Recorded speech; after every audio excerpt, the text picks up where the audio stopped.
예, 수심결 15번째 시간입니다. 지난 시간에 이어서 두 번째 질문을 다시 한번 살펴보면, 지금 마음 닦는 사람들은 어째서 신통 변화를 보이지 않는가 하는 것이 질문의 요지입니다.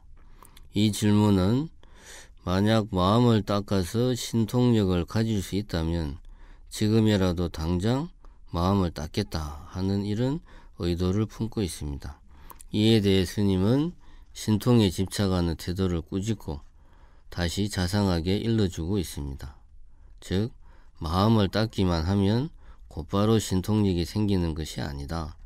모든 승인들도 먼저 깨닫고 뒤에 닦았음을 명심한다면 신통력 역시 하루아침에 능히 이루어지는 것이 아니라 점차로 익힘으로써 나타나는 것이다. 이렇게 말입니다. 보조스님의 이 말씀을 듣고 있노라면 마치 부처님이 난타를 교화한 일화를 떠올리게 합니다. 난타는 손다리라는 아주 아름다운 여인과 결혼하기로 되어 있었으나 부처님에 의해 억지로 출가하게 됩니다.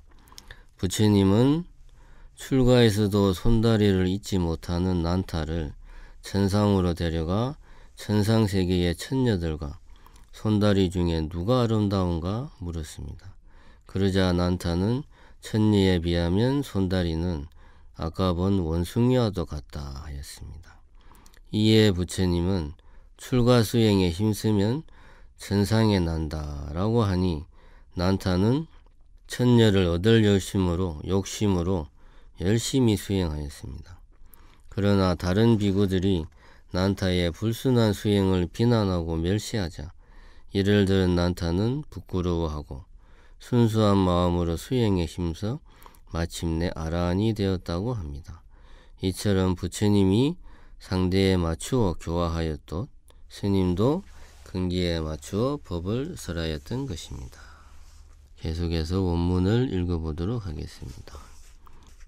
지사상 신통이 달인지 분상에 유의 요계지사요 역시 성말 변사나 수혹 현지나 불가 효용이언을 금시 미 치배가 망위 일념오시에 적수현 무량묘용과 신통변화라 하니 약작시에인된 소위 부지선우며 약 불분 본말야라 기 부지 선후 본말하고 욕구 불도인 땐 여장 방목하야 단원 공야라 기비 대차리요 기 부지 방평고로 작 현해지상하고 자생 대굴하야 단 불 종성자가 불이 부다의라 기자 미명일세 영미 신타인의 유해오처하야 견 무신통자하고 내생 경만하나니 기현 광성이라 양가 비제로다. 해석을 하겠습니다. 깨친 사람의 경지에서는 신통이 오히려 요망하고 괴이한 일이며 또한 성인에 있어서는 지말적인 하찮은 일이어서 혹 나타날 수는 있더라도 잘 쓰지 않는다. 그런데 요즘 어리석은 무리들은 망령되이 한 생각 깨칠 때에 바로 한량없는 묘용과 신통 변화를 나타낸다고 하니 이러한 견해를 짓는 것은 바로 앞뒤를 모르는 것이며 근본과 지말을 분간하지 못하는 것이다. 앞과 뒤, 근본과 지말을 모르고 불도를 구하는 것은 마치 모난 나무를 둥근 구멍에 맞추려는 것과 같으니 어찌 큰 잘못이 아니겠는가. 이미 방편을 모르기 때문에 미리 어렵다는 생각을 내어 스스로 물러나 부처의 종성을 끊는 이가 적지 않다. 이미 스스로 밟지 못하므로 또한 다른 사람의 깨친 것도 믿지 않아서 신통이 없는 사람을 보면 가벼이 업신여기는 마음을 낸다. 이는 성현을 속이는 일이니 참으로 슬픈 일이다. 해설을 하겠습니다. 신통을 도인의 기준으로 삼는다면 스스로 태굴심을 내는 것은 물론이거니와 신통이 없는 사람을 보면 업신여기는 마음을 낸다고 비판하고 있습니다. 여기까지가 두 번째 질문에 대한 스님의 대답이었습니다. 세 번째 질문을 읽어보도록 하겠습니다. 문하되 여언 도너 점수 양문이 천성 개철야라 하시니 오기 도노인된 하가 점수며 수약 점수인된 하은 도노리요 돈점 이의를 갱이 선설하사 영절 여의케 하소서. 스님께서 도노와 점수의 두 문이 모두 성인의 길이라 말씀하셨는데 깨달음이 도노라면 왜 차츰 닦을 필요가 있으며 닦음이 점수라면 왜 도노를 또한 말씀하십니까? 도노와 점수의 뜻을 다시 설명하시어 남은 의심을 풀어주십시오. 해설을 하겠습니다. 9개 질문 중에서 세 번째 질문입니다. 도노 점수라는 표현 자체가 가진 모순을 언급하면서 질문을 시작하고 있습니다. 이 세 번째 질문을 제대로 이해하기 위해서는 먼저 수행의 의미를 정확히 알아야 합니다.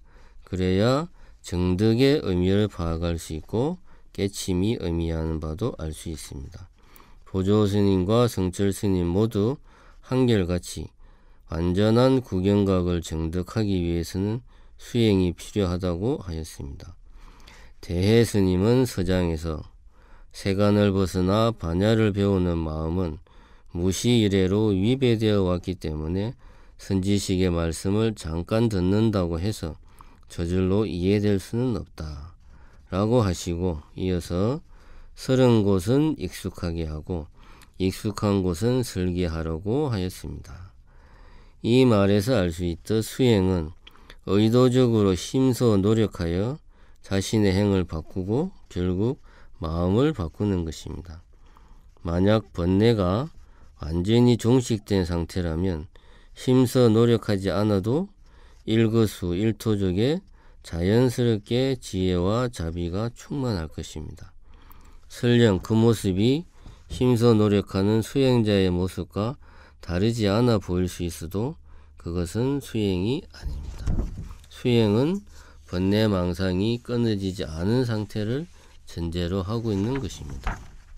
당연한 말이지만 뭔가를 증명하려는 명제가 있어야 합니다. 그리고 그 명제가 맞다고 우선 가정을 해야 합니다. 증명하려는 명제가 없다면 증명할 수 없는 것은 너무나 당연합니다. 그래서 정득, 즉 증명해서 얻는다는 표현은 가정한 명제가 옳다는 것을 증명을 해서 마쳤다라는 의미이며 증명해서 마쳤다는 것은 증명할 명제가 이미 전제되어 있음을 암시하고 있습니다. 이런 관점에서 보자면 깨침이란 일종의 증명을 기다리는 명제에 수행은 증명해가는 과정에 정득은 증명을 마친 결과에 비유할 수 있습니다. 깨침이 비현실적인 신비한 체험을 동반할 수도 있고 교리에 대한 명확한 이해에 기인할 수도 있습니다. 어디에서 비롯되었든 그것이 완전한 구경각을 향한 흔들림 없는 확고한 믿음을 제공한다면 그래서 완전한 열반을 정득하기 위해 수행하리라고 굳건하게 소원을 세우게 한다면 그것은 깨침이라 할 수 있을 것입니다. 다르게 표현하자면 깨침은 그 자체가 완전한 열반이 아니라 수행의 올바른 방향과 구체적이고 선명한 비전을 제공한다고 할 수 있습니다. 조사스님들의 오록을 보면 징금다리를 건너다가 혹은 다구름 소리를 듣고 혹은 경전을 보다가 혹은 스승과의 선문답 끝에 깨쳤다는 이런 기록들이 자주 등장합니다. 이런 체험이 깨침의 순간인지 완전한 열반을 정득하는 순간인지 섣불리 예단하기는 힘들 것입니다. 깨침은 주관적인 체험이기에 언어를 통한 묘사만으로 판단하기 힘들며 눈 밝은 선지식이 아니라면 더더욱 판단하기 힘들 것입니다. 훌륭한 수행자들의 이러한 체험의 순간들에 지나치게 마음이 경도되어서 이 체험의 순간들을 완전한 열반의 증거로 성급하게 판단해서는 안 될 것입니다. 이것이 내가 완전한 열반을 정득하고 싶다는 사사로운 욕망의 발현이 아닌지, 그리고 이런 욕망에 눈이 흐려져서 타인을 신격화하는 것은 아닌지 스스로 잘 되새겨 보아야 할 것입니다. 완전한 깨침이란 증명이 필요 없는 명제를 의미하는 것입니다. 그러나 명제란 증명하기 위해 우선 가정하는 것이기 때문에 증명이 필요 없는 명제란 차가운 불처럼 현실적으로 성립할 수 없는 것입니다. 그러므로 먼저 깨치고 뒤에 닦았으며 닦음으로 인해서 정득하였다. 이런 말에서 알 수 있듯 수행이 필요 없는 상태, 즉 증명에 마친 상태가 정득입니다.